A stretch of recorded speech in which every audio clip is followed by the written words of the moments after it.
शहादा शहरातील जुन्या प्रकाशा रस्त्यावरील सालदार नगर परिसरात जिवंत कासवाची विक्री करताना वन विभागाच्या पथकाने 2 संशयित आरोपींना अटक केली असून त्यांच्या ताब्यात 2 जिवंत कासव जप्त केले आहे। दोघा आरोपींना 18 तारखेपर्यंत वन कोठडी सुनावण्यात आली आहे। संरक्षित व प्रतिबंधित असलेल्या वन्य प्राण्यांची तस्करी होणार असल्याची माहिती मुंबई येथील वन विभागाला मिळाल्यानंतर त्यांनी सदर माहिती शहादाला दिल्यानुसार 13 सप्टेंबर रोजी शहादा वन विभागाच्या पथकाने जुना प्रकाश रस्ता सालदार नगर शहादा येथे सापळा रचला। मिळालेल्या माहितीची खात्री झाल्यानंतर तेथे वन्य प्राणी कासवाची खरेदी विक्री होत असताना दिसून आले।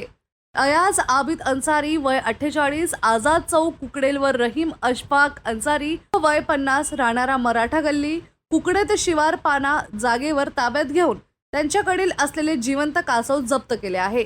दोन्ही संशयित आरोपींना प्रथम वर्ग न्यायदंडाधिकारी यांच्या न्यायालयात हजर केले असता न्यायाधीशाने दोघे आरोपींना 18/9/2024 पर्यंत वन कोठडी सुनावली आहे। सलाउद्दीन लोहार, प्रश्नचिन्ह न्यूज, शहादा।